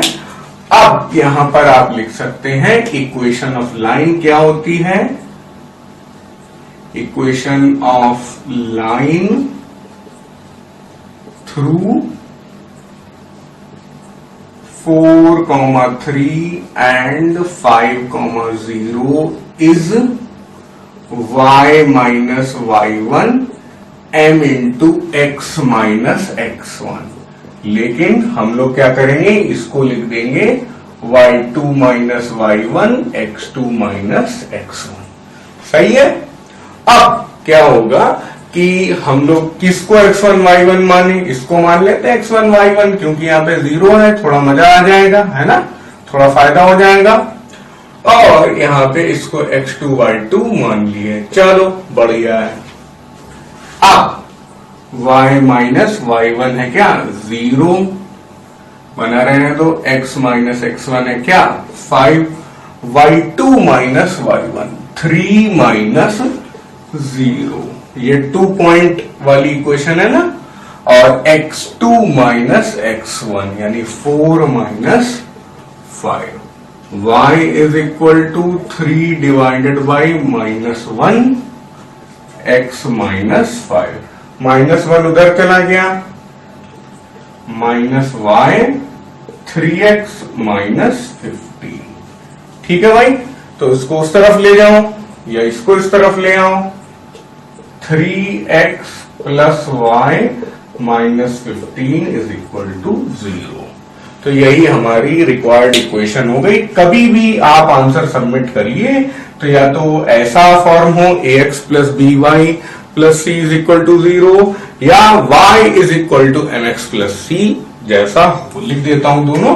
कभी भी आंसर दीजिए तो या तो इक्वेशन ऐसी दिखनी चाहिए या फिर दिखनी चाहिए y is equal to mx plus c। ज्यादातर बुक्स में आंसर इसी फॉर्म में लिखा रहता है। तो हमारी यही हो गई रिक्वायर्ड इक्वेशन, यही है हमारा फाइनल आंसर। रेड बक्सा पहना दिया, दिस इज डन। अगला कॉन्सेप्ट है point of intersection of two lines. अब कोई भी दो लाइन होगी, चलो एक लाल लाइन हो गई और एक काली लाइन हो गई, तो इन दोनों का ये क्या हो गया है, इंटरसेक्शन पॉइंट हो गया। अब ये जो काला पॉइंट है वो काली लाइन में तो है ही है, काला पॉइंट रेड लाइन पे भी है। तो अब if a point lies on two lines then it becomes their intersection point. पक्का है, टू और मोर लाइन्स भी हम लोग लिख सकते थे, लेकिन अभी हमारा जो भी काम है वो दो लाइन्स पर ही रहेगा। तो करते क्या है कि इसकी इक्वेशन और इसकी इक्वेशन दोनों को हम लोग साथ में सॉल्व कर लेते हैं। सॉल्व करने से x और y की वैल्यू आ जाती है, वही x और y की वैल्यू इस इंटरसेक्शन पॉइंट के कोऑर्डिनेट्स बन जाते हैं। अब इस केस में ये तो इंपॉर्टेंट बात हो गई पॉइंट ऑफ इंटरसेक्शन की। इसी में एक और इंपॉर्टेंट रिजल्ट आता है क्या, कि भाई parallel lines don't have any point of intersection. ठीक है, पैरेलल लाइंस का कोई भी पॉइंट ऑफ इंटरसेक्शन नहीं होता। कैसे, बस ये दो पैरेलल हो गई भाई, कभी नहीं मिलेंगी एक दूसरे से, तो कोई इंटरसेक्शन की बात भी नहीं रहेगी। अब एक क्वेश्चन करके और समझते हैं कि पॉइंट ऑफ इंटरसेक्शन क्या होता है। Find the equation of the line passing through the point 0, -2। तो कोई पॉइंट है 0, -2 और एक और पॉइंट कैसे जनरेट होगा, दो लाइंस के इंटरसेक्शन से। ये दो लाइंस ये हैं, एक है 4x + 3y = 1 और दूसरी वाली है 3x - y + 9 = 0। अब ठीक है, दोनों पॉइंट अब हमें मिल गए। दोनों पॉइंट मिलने के बाद इनको एक लाइन से जोड़ देंगे, वही लाइन हमें चाहिए। तो ये लाइन जुड़ गई। अब सबसे पहला काम ये है कि इसे हम लोग निकाल लें। अगर ये कोऑर्डिनेट पता चल जाएगा तो ये हमें पहले से पता है, दो पॉइंट पता चल गए, ये लाइन फटाक से आ जाएगी। चलो इन दोनों को सॉल्व करते हैं। ठीक है, तो 4x + 3y = 1, 3x - y = -9। इसको लिख लिया, -9 वहां चला गया, 9 इधर चला गया तो -9 हो गया। इसी को एक बार और लिखते हैं, 4x + 3y = 1। यहां पे 3 से मल्टीप्लाई करो, 3 3 9 और -3y, 3 9 27। सही है। फायदा ये हुआ कि अब इस 3 को इस 3 से कैंसिल कर सकते हैं। ठीक है, कोई साइन चेंज करने की जरूरत नहीं है, दोनों ही आपस में कैंसल हो जाएंगे। अब 9 + 4 हो गया क्या, 13x और 1 - 27 ये हो गया -26, x आ गया -2। बहुत बढ़िया, थोड़ा काम तो हो गया। ये जो पॉइंट है इसका x आ गया -2।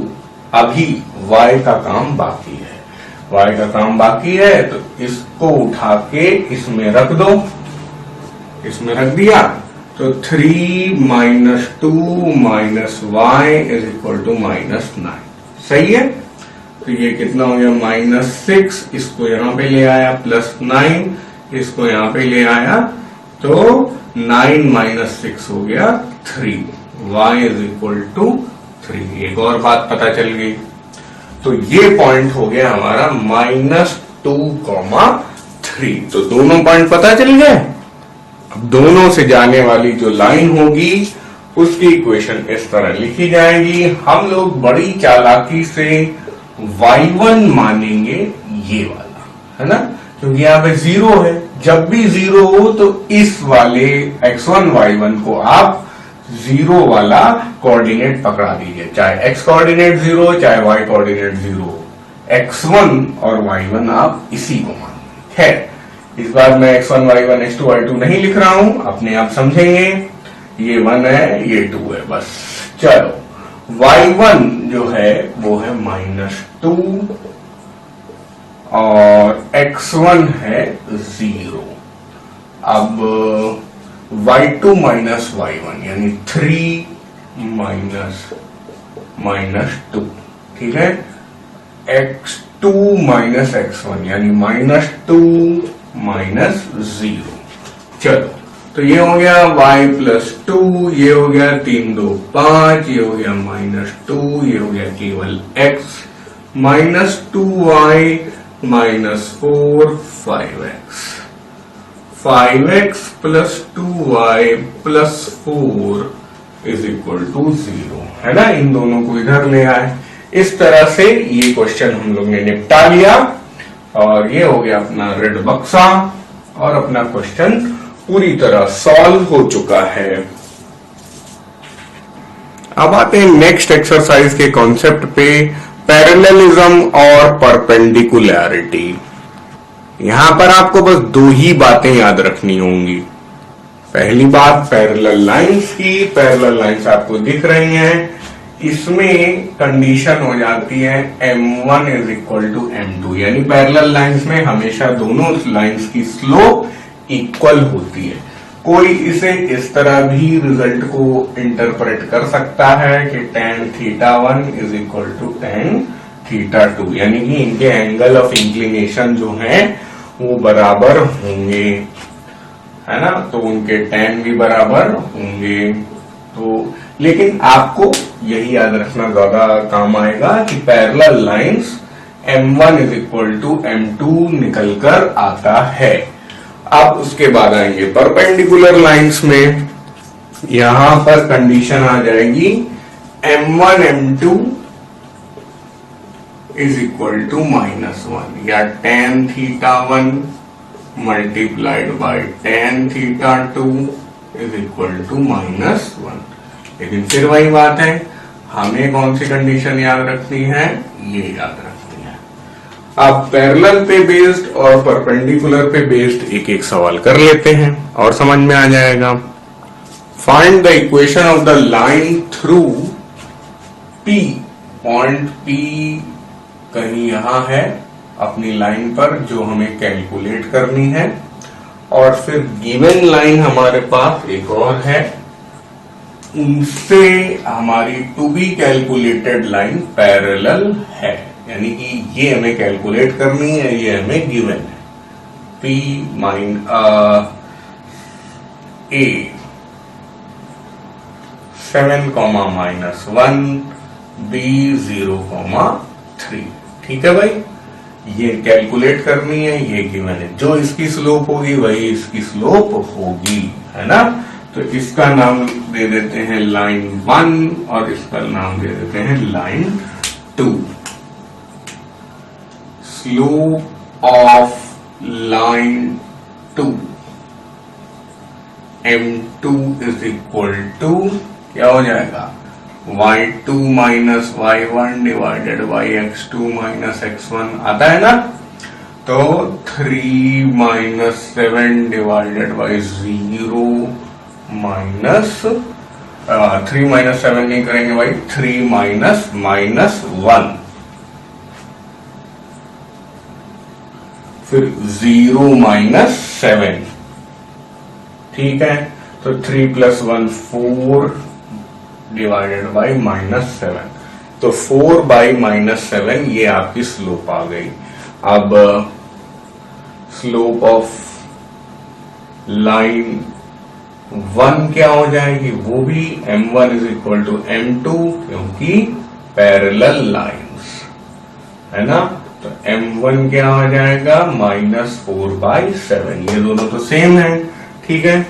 अब जो हमारी ये वाली लाइन है, इसका एक पॉइंट मालूम है और इसकी स्लोप भी मालूम है। Equation of line 1 is y - y1 is equal to m into x minus x1, है ना। m कितना है, -4/7। चलो m1 लिख देते हैं यहाँ पे ताकि ये समझ में आएगी, यही ला रहे हैं। और y1 क्या है, 1, है ना। और x -5, सही आ रहे हैं। बस थोड़ा सा 7 उस तरफ ले जाओ, 7y -7 -4x, -4 का मल्टीप्लाई होगा 5 से तो -20।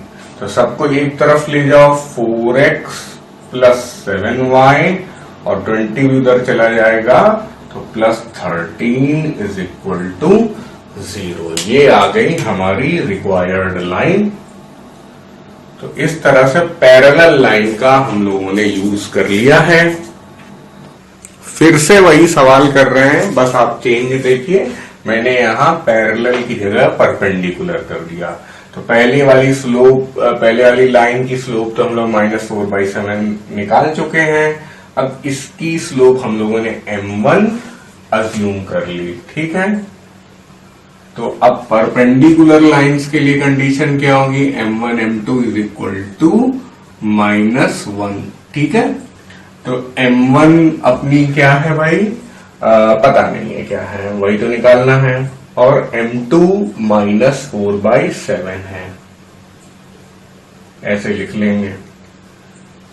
और ये उस तरफ चला जाएगा, माइनस माइनस प्लस हो जाएगा, ये हो जाएगा 7/4। अब बस अपना काम लगभग हो चुका है। Equation of line 1 is y - y1 m1 into x minus x1। Line 1 ये है काली वाली, तो x1 y1 अपना -5,1 है। तो y - y1 क्या है, 1, m1 into x minus x1 क्या है, -5, ठीक है। तो y - 1 is equal to m, अच्छा m1 तो रखा ही नहीं हम लोगों ने, m1 क्या है 7/4। चलो तो 4y - 4 हो जाएगा इस तरफ, और इधर हो जाएगा 7x + 35। तो सबको इधर बुला लो, 7x - 4y, 35 + 4 कितना हो जाएगा, 39। बस तो इस तरह से हम लोगों के पास जो ये वाली ब्लैक वाली लाइन है इसकी इक्वेशन आ चुकी है। तो दिस इज डन नाउ। तो अभी हम लोगों ने क्या सीखा है कि भाई अगर पैरेलल होंगी लाइन तो m1 is equal to m2 होगा, अगर लाइंस आपस में परपेंडिकुलर होंगी तो m1 m2 -1 होगा। अब एक और सवाल हम लोग करते हैं, यहां पर रिफ्लेक्शन को हम लोग रिलेट करेंगे परपेंडिकुलरिटी से, देखते हैं कैसे होगा, ठीक है। पहले सवाल देखिए, find the image of the point P। P हम लोगों ने थोड़ा दूर ले लिया इस लाइन से,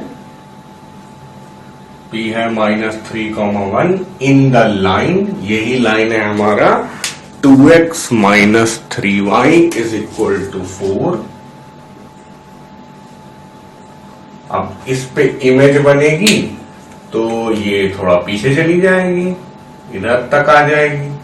ये पॉइंट P हो गया और ये पॉइंट P' हो गया। इसी को हमें कैलकुलेट करना है, इसका नाम अल्फा बीटा ले लेते हैं, है ना, इमेज का। अब याद रखना PP' का मिड पॉइंट है पॉइंट M, और M लाई करता है इस लाइन पर। दूसरी बात जो हम लोग की है, भाई क्या चीज है, पहले आप ये समझिए कि दो अननोन है हमारे पास, अल्फा और बीटा, यही दोनों तो हमें कैलकुलेट करने हैं। साथ ही साथ अगर दो अननोन है तो हमारे पास दो कंडीशन आनी चाहिए भाई। तो दो कंडीशन कैसे आएगी, एक कंडीशन तो लाएंगे कि भाई जो काली वाली लाइन है उसकी स्लोप है m1, इससे आ जाएगी अल्फा बीटा के टर्म्स में, और दूसरी जो लाल वाली लाइन है इसकी स्लोप है m2, परपेंडिकुलर है, तो m1 m2 -1, इससे एक कंडीशन आएगी।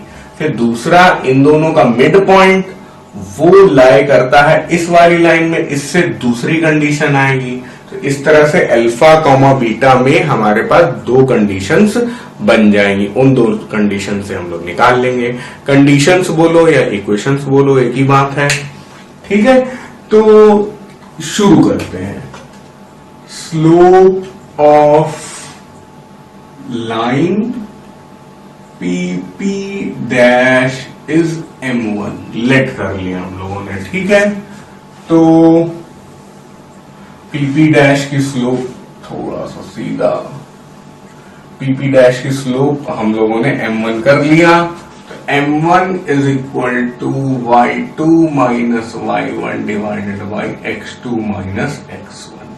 इसका मतलब m1 क्या हुआ, कुछ नहीं करना है यहां पे, तो अल्फा बीटा के टर्म्स में ही आएगा, बीटा माइनस -3 अल्फा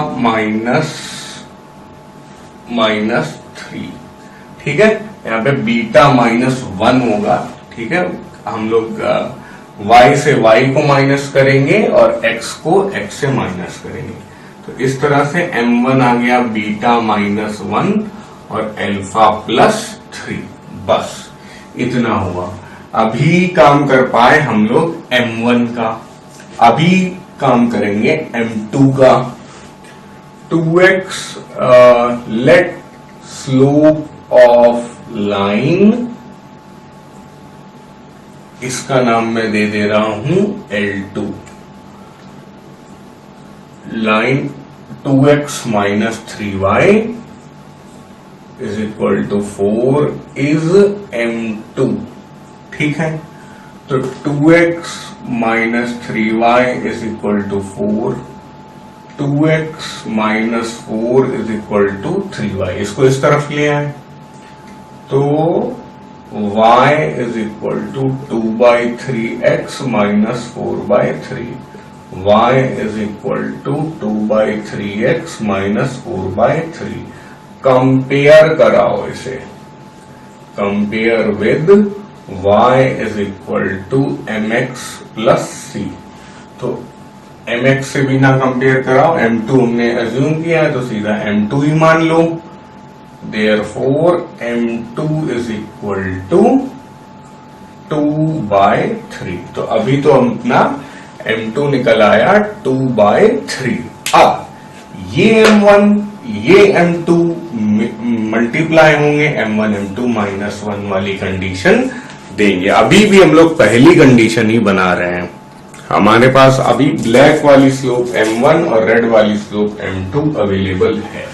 हम लोग बोल सकते हैं m1 m2 is equal to -1 since PP dash is perpendicular to L2। P dash भी हम लोगों ने अज्यूम ही किया है, तो m1 को लिख लो beta -1 divided by alpha +3, m2 को लिख लो 2/3 -1, beta -1 alpha +3 is equal to -3/2, है ना। 2 बीटा -2, केवल 2 को साइड ले गए, -3 को इधर दे दिया, -3 अल्फा -9, तो क्या हो गया 3 alpha plus 2 beta is equal to -7। एक कंडीशन हमारी बन गई। अब हमारी अल्फा बीटा में पहली कंडीशन आई, ठीक है। यहां पे लिख लेते हैं coordinates of mid point of PP dash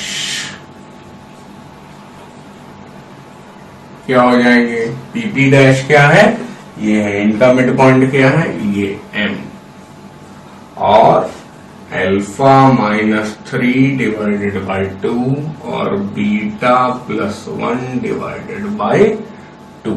सही है। तो अब ये m जो है वो लाई करता है, m lies on line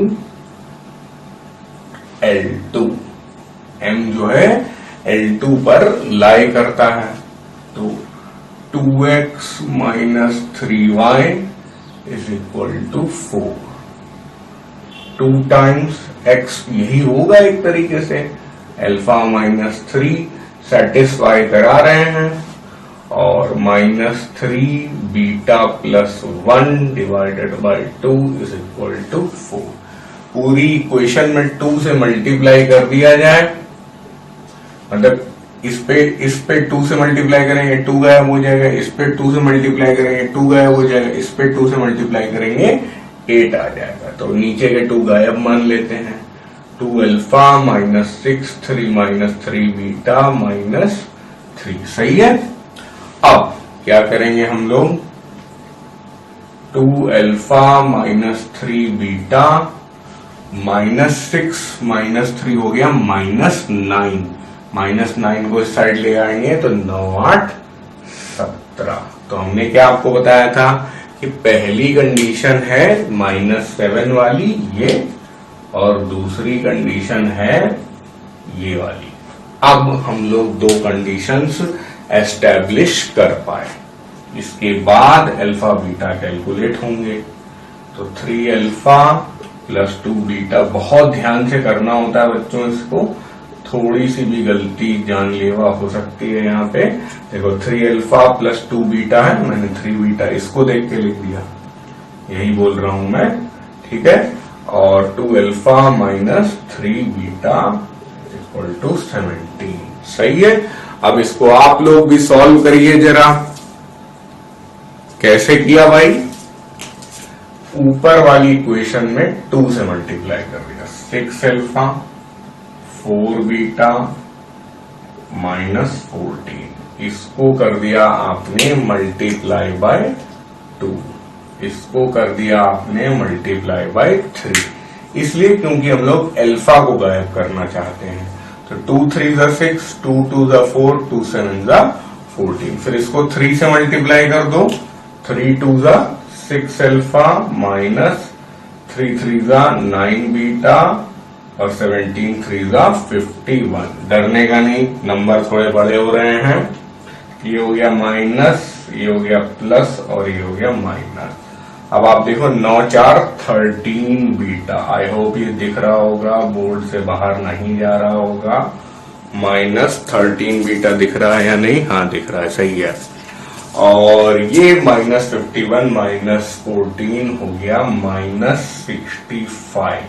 तो हम लोग क्या कह सकते हैं यहां से कि बीटा की वैल्यू आ गई -5, ठीक है। बीटा -5 आ चुका है।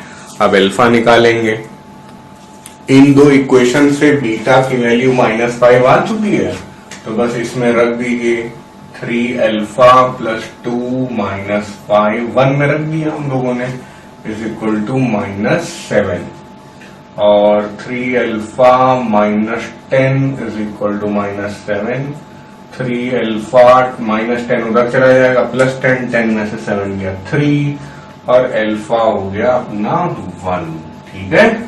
तो एक तरीके से अल्फा आ गया 1 और बीटा आया था -5, एक ये आंसर और एक ये answer. Therefore P dash is 1, -5। P dash क्या है, reflection of P in the line 2x minus 3y plus is equal to 4। तो ये अपना फाइनल आंसर हो गया। बहुत बहुत बड़ा सवाल था। मैं जब IIT JEE देता था, मेंस मैंने 2006 में दिया था, उस समय सब्जेक्टिव पेपर होता था और तब कोऑर्डिनेट से बहुत सारे सवाल आते थे, और ये मतलब 12th क्लास में भी इस तरह का क्वेश्चन पूछा जाता था उस समय। तब जमाना थोड़ा आसान था, 12th में ऐसा पूछा जाता था, अब ये 10th में आ गया। आईसीएसई में है 10th में, वैसे सीबीएसई में तो ये अभी भी 11th 12th में ही है। और बिल्कुल ये सवाल डिजर्व करता है किसी भी सब्जेक्टिव टाइप एग्जाम में, क्योंकि यहाँ पर देखिए क्या क्या हो रहा है। फिर से देख लेते हैं। एक कंडीशन हम लोग ने निकाली M1 की, एक निकाली M2 की। M1 M2 is equal to -1 से हम लोग ने ये वाली इक्वेशन निकाल ली। फिर उसके बाद M मिड पॉइंट है, मिड पॉइंट अल्फा बीटा के टर्म्स में ही बना रहा। अल्फा बीटा के टर्म्स में मिड पॉइंट बना होते हुए L2 लाइन में सेटिस्फाई कराया गया। फिर ये कंडीशन आ गई, इससे हम लोगों ने अल्फा बीटा निकाला और ये आ गया अपना फाइनल आंसर। और आप देख सकते हैं यहाँ पे गलती करने के काफी ज्यादा चांसेस है, तो इसलिए मैं बोलूंगा इस क्वेश्चन को आप एक बार अपने आप आज से 1 महीने बाद करने की कोशिश करिएगा और देखिएगा कि आप अपने आप कर पा रहे हैं या नहीं कर पा रहे। याद करने के लिए मैं नहीं कह रहा हूं, बट मेथड याद करना तो जरूरी है। चलिए अब पूरे ये जो चैप्टर है इक्वेशन ऑफ स्ट्रेट लाइन, इसकी एक ब्रीफ समरी हम लोग कर लेते हैं बच्चों। तो क्या क्या पढ़ा हम लोगों ने, एक ब्रीफ समरी देख लेते हैं। सबसे पहले हम लोग ने पढ़ा था ट्रिग्नोमेट्रिक टेबल, है ना, याद है? Trigonometric table of standard angles. Standard angles में क्या क्या हमारे लिए काम के थे, कौन कौन से एंगल्स? 0 डिग्री, 30 डिग्री, 60 डिग्री के पहले 45 डिग्री, फिर 60 डिग्री, फिर 90 डिग्री। इनके साइन कॉस टैन पड़ेगा। फिर से नहीं लिख रहा हूं मैं। और मैंने आपको बोला था आपको याद रखना है केवल टैन 30 डिग्री, टैन 45 डिग्री और टैन 60 डिग्री। ये याद करना है आपको इस चैप्टर के लिए। बाकी आपको अगर ट्रिग्नोमेट्री पढ़ना होगा तो सब कुछ याद करना पड़ेगा, पूरी टेबल जनरेट करना आना चाहिए आपको। तो tan 30 डिग्री होता है 1/√3, 45 डिग्री 1 और tan 60 डिग्री हो गया √3। तो ये 3 वैल्यूज तो आपको रट लेनी ही चाहिए। उसके अलावा एक परेशानी वाली बात होती थी कि tan 90 डिग्री हो जाता है अनडिफाइंड। याद रखिएगा बच्चों, आपको बुक्स में लिखा मिलेगा इन्फिनिटी, ये गलत है, आपको अनडिफाइंड याद रखना चाहिए, ठीक है। फिर उसके बाद क्या पढ़ा था देखते हैं, पहले बोर्ड साफ करें।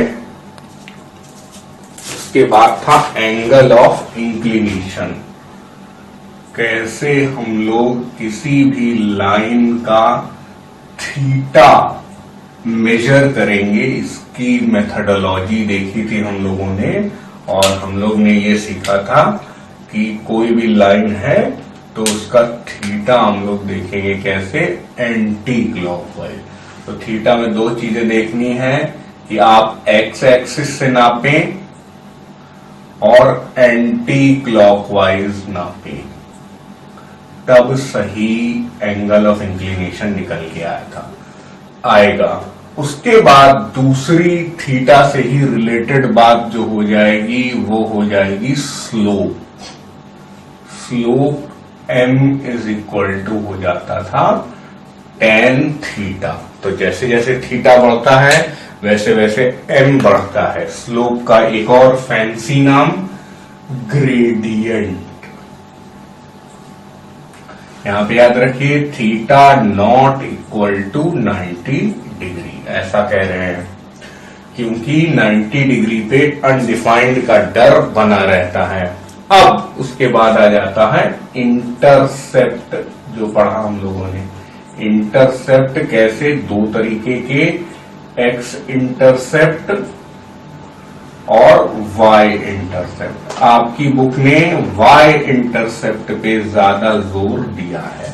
वाई इंटरसेप्ट को हम लोग सी सिंबल से देखते हैं, जब y is equal to mx plus c वाली लाइन पढ़ रहे थे हम लोग, और एक्स इंटरसेप्ट को हम लोग a बोलते हैं।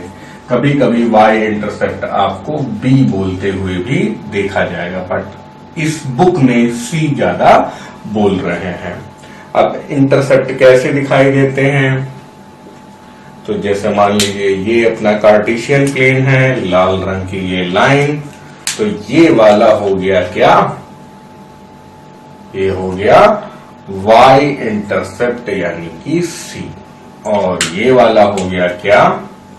x इंटरसेप्ट यानी कि A। इसको B भी बोल सकते हैं। ठीक है, तो इंटरसेप्ट हम लोगों ने सीख लिया। और ये भी हम लोगों ने सीखा था कि ये वाला पॉइंट हो जाता है, अगर ये C है मान लीजिए, तो ये वाला पॉइंट हो जाता है 0, C। अगर ये A है तो ये वाला पॉइंट हो जाता है A, 0। ये हो गई इंटरसेप्ट की बात। फिर आ जाते हैं इक्वेशंस ऑफ लाइंस पे। इक्वेशंस ऑफ लाइंस हम लोगों ने दो तरीके से पढ़ी थी। एक तो सिंपल वाली, कैसी? लाइन पैरेलल टू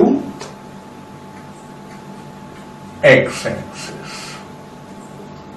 तो उसकी इक्वेशन क्या थी? y is equal to b. Line parallel to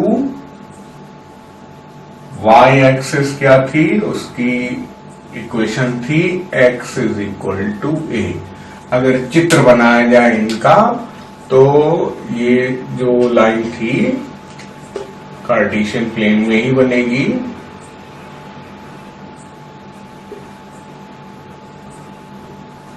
parallel to x axis वाली लाइन कुछ ऐसी थी, पैरेलल टू y एक्सिस वाली लाइन कुछ ऐसी थी, और ये जो डिस्टेंस थी, ये डिस्टेंस थी b, ये जो डिस्टेंस थी ये थी a। तो इस तरह से line parallel to x axis और y एक्सिस हम लोग ने सीखी थी। फिर उसके बाद खुद x एक्सिस की भी इक्वेशन हमने सीखी, y इज इक्वल टू 0। खुद y एक्सिस की इक्वेशन हो गई x इज इक्वल टू 0। ये 0 है, ये a है। ठीक है, कंफ्यूज नहीं होना। तो ये चारों आपको रट लेनी है, आपको काफी काम आएंगी ये चैप्टर सॉल्व करने में। फिर उसके बाद इक्वेशंस ऑफ लाइंस में और फॉर्म के हिसाब से हम लोगों ने देखा था, जिसमें से सबसे ज्यादा यूज होने वाली है y is equal to mx plus c, जहां पे m स्लोप है और c है y इंटरसेप्ट। फिर उसके बाद हम लोगों ने की y minus y1 is equal to m into x minus x1, है ना। इसको स्लोप इंटरसेप्ट फॉर्म बोलते हैं, इसको पॉइंट स्लोप फॉर्म बोलते हैं, या वन पॉइंट फॉर्म बोलते हैं। फिर y minus y1 is equal to m की जगह रख दिया y2 minus y1 divided by x2 minus x1, और यहां पे है x माइनस x1। ठीक है, तीन तरीके हो गए। इसको बोलते हैं 2 पॉइंट फॉर्म। फिर ये मैंने अपनी तरफ से बताई है, x upon a y plus y upon b is equal to 1। ये अभी आपको 10th क्लास में नहीं पढ़ाई गई है, बट जैसे ही 11th में जाएंगे पढ़ाई जाएगी। आपकी बुक में भी कुछ सवाल हैं जो इससे किए जाएं तो जल्दी हो जाएंगे। आप बोर्ड एग्जाम में इससे कर आते हैं, कोई प्रॉब्लम नहीं है। आप मेरे सॉल्व एग्जाम्पल, जब मैंने आपकी एक्सरसाइज सॉल्व की है तो आप देखेंगे कि इसका भी यूज मैंने कुछ सवालों में किया है।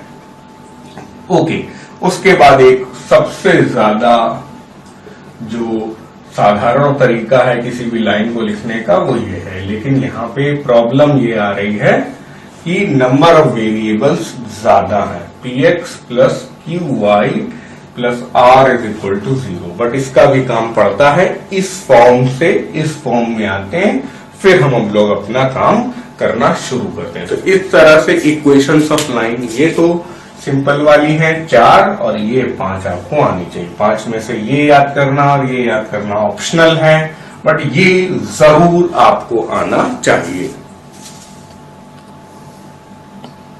फिर आया point of intersection of two lines. तो कोई भी दो लाइन है, उनकी इक्वेशन अगर हमें पता है तो उनका point of intersection common point होगा जो दोनों में लाई करता होगा। और ये पॉइंट कैसे ऑब्टेन्ड किया जाता है? Obtained by solving the equations of lines.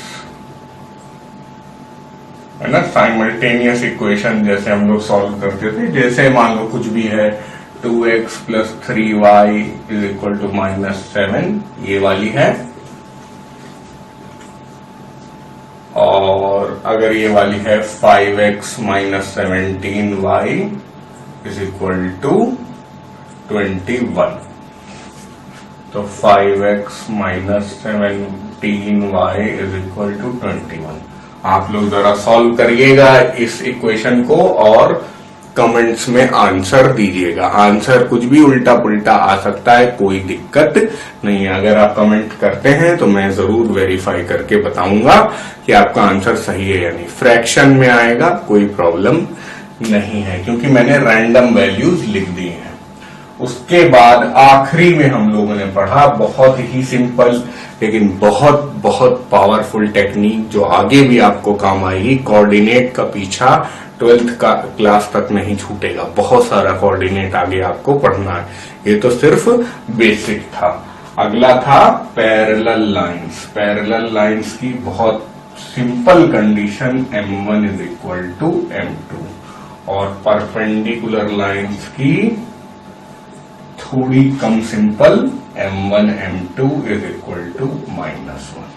तो इतनी चीजें बच्चों हम लोगों ने पढ़ी थी, और ये बहुत इंपॉर्टेंट है कि आपको सब कुछ याद हो। और कोई भी डाउट्स हो इसके अलावा जो मैंने लेक्चर में कंप्लीट किया है उसके अंदर कुछ डाउट हो, या आपको कुछ लगता है कि मैंने कोई चीज नहीं कवर अप की है, तो प्लीज कमेंट्स में लिखिए।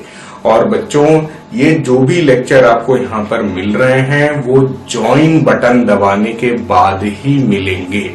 अगर अभी आप ये लेक्चर देख पा रहे हैं तो मैंने इन्हें फ्रीली डाल दिया है, इसलिए देख पा रहे हैं, पर बहुत जल्दी ये बंद हो जाएंगे। तो आप ज्वाइन बटन दबाइए। और ये कॉन्सेप्ट वीडियोस हैं तो 399 रुपीज पर मंथ आप जब देंगे तभी आपको ये अवेलेबल हो पाएंगे।